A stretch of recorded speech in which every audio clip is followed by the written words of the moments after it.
Hi, Dr. Minkoff here. Can you imagine why we're in the situation we are now with some worldwide epidemics? And I'm not going to tell you what they are yet, but I wanted to just take you through sort of a thought scenario. What do you think would happen to our planet, meaning the soil, the bacteria in the soil, which are the source of all life on this planet, because they make plants, or they're nutrients for plants, and where the energy sources are, that we are totally dependent on this ecosystem?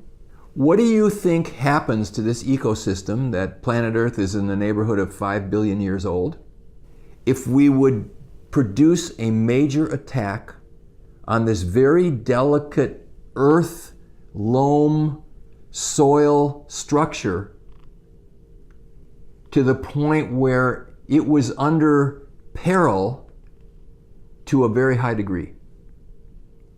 In 2015, 2 billion tons of the pesticide Glyphosate, that's Roundup, was dumped on planet Earth. Now, it's the same now, but there's statistics for 2015. 2 billion tons per year dumped on planet Earth of a pesticide which kills bacteria, it kills cells, it's carcinogenic, and it's put onto the soil all over the world, except in a few countries in Europe where it's outlawed. But for sure in the United States, it's not outlawed. You can't even put it on a label on a food. Now, this is a big problem. A Harvard researcher, Dr. Stephanie Seneff, has written a very nice book on this, which gives all the facts. But if you start looking at, okay, now the soil organisms are getting killed off.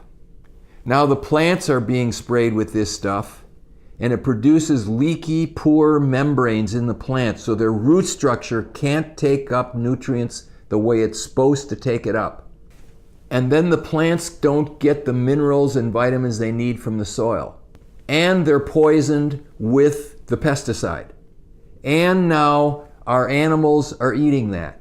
So our cows and our chickens and our lambs and us are eating it. And I don't know how many thousands of pounds of corn, say, that a cow eats, but believe me, he's going to concentrate all that poison in his body, and then when we eat it, we're going to get it in our body, because his body does not really dispose of it. It stays in his tissues, and when we eat those tissues, we're going to get that stuff. And what's it going to do to our body? Well, it rips holes in our intestinal membrane. It is a poison. It blocks the cell from being able to make some essential amino acids. It kills good gut bacteria. And the downside of this is that if we look at our population over the last 30 years, what we see is we have epidemics of autism. I used to be a pediatrician, and when I was a pediatrician, the incidence of autism was basically you'd never see one in your whole life if you were a busy pediatrician seeing 50 kids a day. I got told that by Dr. Bill Nyhan, who was the chairman of the Department of Pediatrics at the University of California in San Diego, where I did my residency. One day we had an autism patient in the clinic, and he came around to make rounds with us, and there was a little kid in there, and he said, make sure you go examine this kid when you're done with rounds today, because you'll never see another one. This kid has autism. This is 1978. And he said, if you're a busy pediatrician and you see 40 kids a day, 5 days a week, for 35 years, you won't see one because it's very rare. Do you know that the incidence of autism now is 1 in 36 live male births? This is like the biggest catastrophe that's ever happened to families, the school systems, the future workforce. It's a huge thing.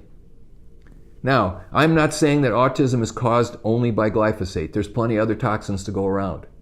But I'm just looking at glyphosate has had a huge impact on our ecosystem. And now we've got autism. 1 in 10 kids have ADD. 70% of those kids are on amphetamines. You know, if you do a SPECT scan, which is a scan of the brain to look for the effect of the brain on a medication, that if you give someone an amphetamine like Adderall or methamphetamine, that it looks identical as cocaine? Giving this to 5 and 6 year olds who we know it shrinks their brain, it kills their appetite, it stunts their growth. So, epidemic of autism, ADD, asthma, allergies, prediabetes, obesity, major depression, dementia. I mean, these things, cancer. These things didn't exist 100 years ago. They did not exist, or hardly. Now, if you're in clinical medicine, you're seeing this stuff. This is what you're seeing. And I think that it's related to we're poisoning our planet. And the major poison that's having the most effect that I can see is glyphosate. Now, there's plenty to go around with cell phone radiation and with plastics and with petrochemicals. So we are living in a sea of this stuff. But this one is really poisoning our basic ecosystem, which is our soil. And it's having a huge impact. And if we don't do something about it, and it's very simple. Don't buy non-organic food. Don't buy GMO food. Don't buy it. If we can kill the business by having people not buy it, they will sell something else which is better. And we have control over this. So almost all the corn in the store, unless it's certified organic, is GMO corn, and it's got glyphosate. Same with soybeans. Same with wheat. So we have control as people of controlling. Why did Amazon buy Whole Foods? Because lots of people are going to Whole Foods and they're shopping. That's good. So they support that.